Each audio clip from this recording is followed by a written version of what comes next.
Assalamualaikum warahmatullahi wabarakatuh. Perkenalkan, nama saya Mustalifah Hanif dengan NIM 233110028. Saya dari Prodi Agribisnis dari Universitas Trunojoyo Madura. Di sini pembuatan video kali ini saya akan praktikum online, di mana praktikum online di sini saya akan mencari beberapa gejala penyakit yang ada pada tumbuhan. Baik, simak terus dan ikuti terus kegiatan saya. Baik, di sini saya akan menjelaskan simptomatik itu seperti apa. Nah, simptomatik ini adalah bagian dari titik patologi yang menyelidiki atau melukiskan dan membanding-bandingkan gejala penyakit, yaitu tumbuhan pada umumnya. Nah, tumbuhan yang sakit ini akan menunjukkan gejala yang khusus, seperti gejala ini perubahannya itu yang ditunjukkan oleh tumbuhan itu sendiri sebagai akibat serangan penyebab penyakitnya. Nah, gejala yang disertai tanda dari patogen ini, yaitu penyebab penyakit ini, merupakan dasar untuk mengadakan diagnosa di lapangan. Tandanya itu semua pengenalan dari penyebab penyakit ini selain reaksi dari tumbuhan inang tersebut, yaitu misalnya miselium, spora, cendekia, dan badan buah dan lain-lain sebagainya. Gejala penyakit daun pisang di sini yaitu daun yang berwarna hijau menjadi berwarna kuning. Nah, kerusakannya itu akibat dari klorofil.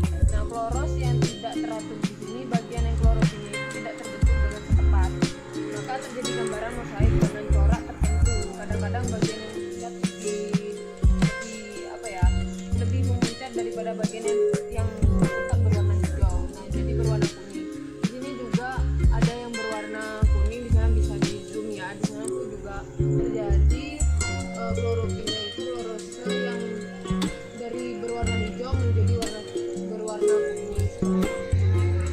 Di sini nih dari klorosenya itu juga dapat disebabkan buruknya drainase, kerusakan prakara, yaitu alkalin tanah yang tertinggi, dan kekurangannya itu dari unsur hara pada tanaman tersebut.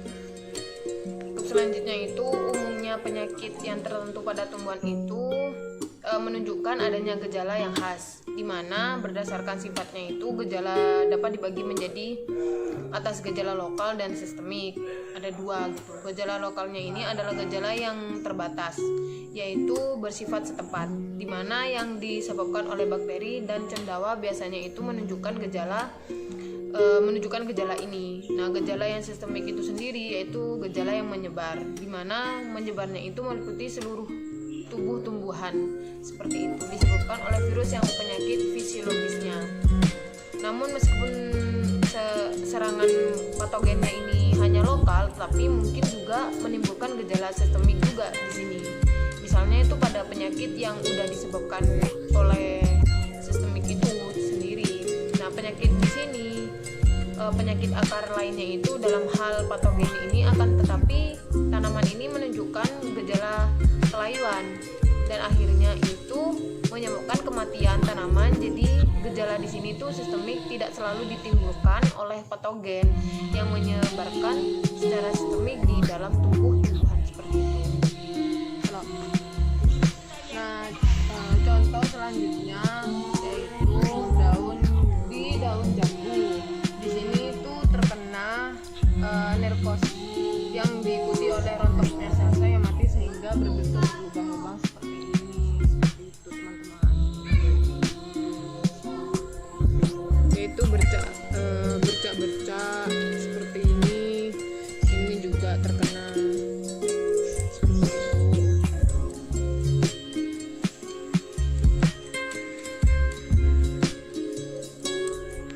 Baik, di sini gejala penyakit yang kedua yaitu gejala penyakit yang ada di daun kelengkeng. Di sini tuh penyakitnya itu karena matinya sel atau kumpulan sel yang terbatas pada jaringan tertentu. Nah, sehingga menjadi bercak-bercak yang berwarna kuning, putih, keputih-putihan, berwarna coklat. Kadang-kadang itu terbentuk garis kontraksi dari daunnya seperti ini. Nah, menyentuh bercak-bercak tersebut, bercak sering pecah sehingga menyebabkan bercak berlubang. Daun yang sakit mengering dan gugur di sini. serangga pada tangkai daun ini dapat menyebabkan daun layu dan rontok. Nah, pada batang muda berwarna kelabu ini atau berwarna putih-putih ini bisa berkembang dan mengalami batang yang dapat menyebabkan matinya bagian yang terserang pada bagian bunga. Nah, terjadi bintik-bintik kecil berwarna hitam atau berwarna putih seperti ini, itu tuh dikarenakan lembabnya cuaca.